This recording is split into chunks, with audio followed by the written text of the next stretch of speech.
O wha moe maululunga o tātou a inga i Samoa. E leo ni wha moe e titi taimi sa whale e le tō whale man te sao. Mano na au a inga ma e tino i mātutua. Ma suli ma whioi o le a inga.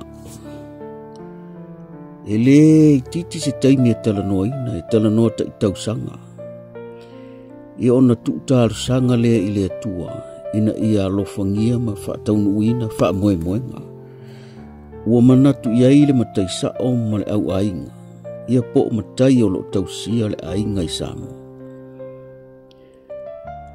A umana wha le la tau tō wha ma le whautanga. Ia ona longo loa lea longo puia lii. Au ainga uma e suli ma whioi e tau di suafa. A mea o le aso lea o le a whaataunu uinai le wha moe. O saonga ia e taifia. Ia ma mea wha pēnā ua masani e tātou. A o la na whaataunu uina. Ia o ina tātou te wa ai le lolofi atu o suli o le ainga.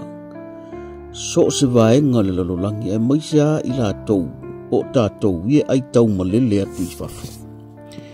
E tau whailo lofi uma i sea. A wafo i o le wanoa le ua maua. E o mai sa moe whatino po le alawa le wha moe.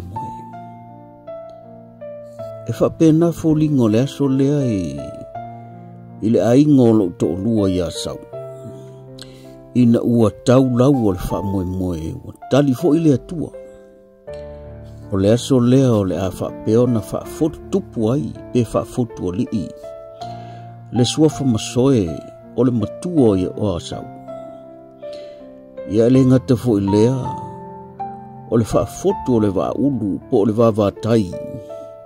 I matai tu la fale po o le mamalu ia sa la whaina whainga. Ma ia le pule. O se aso matangofie o le totongo a ele o le la po ua. Tā le ono ia wa. Levo na pisa o tangata o le au kuka. O suli o le ainga ua feilo ai. E ao le le maua se moe aisea. Awa fu o wha moenga ma le aso sa lupe. Ia o lea ua wha taunu uina. Ia o le maota le nā o le ainga o lo utolu. Ia o le a wha tino i sao whai. Wha tino i suafa masoe e to ono. Ia masuafa tū la whale a mātou e whaisi tō tele. Ia vi ia le tua i mea uma.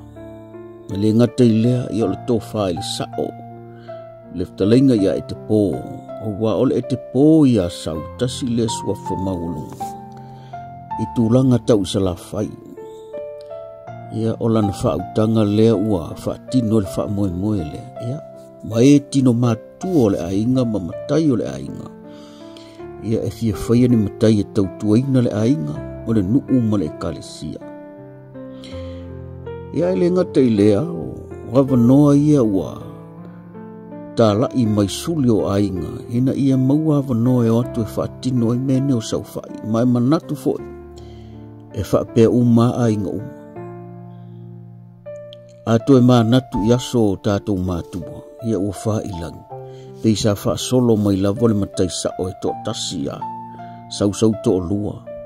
Sau tō tonu. A ole nei vai tau ma le talu le ua iai sa moa ma ainga.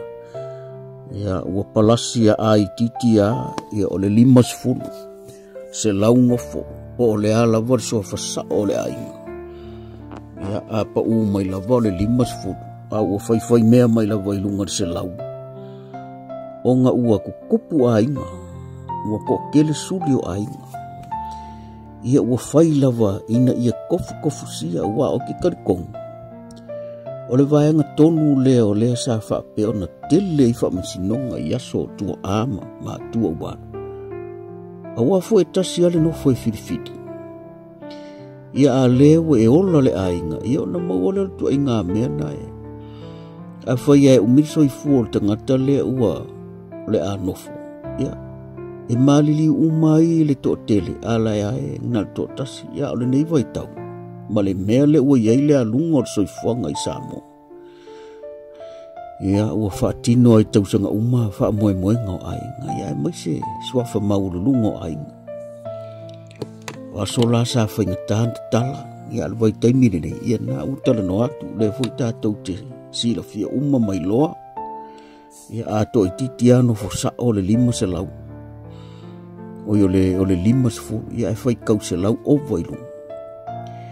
Ia o sea so matangofi e pea nga whilo i eila ainga i o suli mo nga whioi i o nga ngafa kau kupu, ngafa kau kamali, ngafa nga sema masau-sau, ngafa sa ili malo.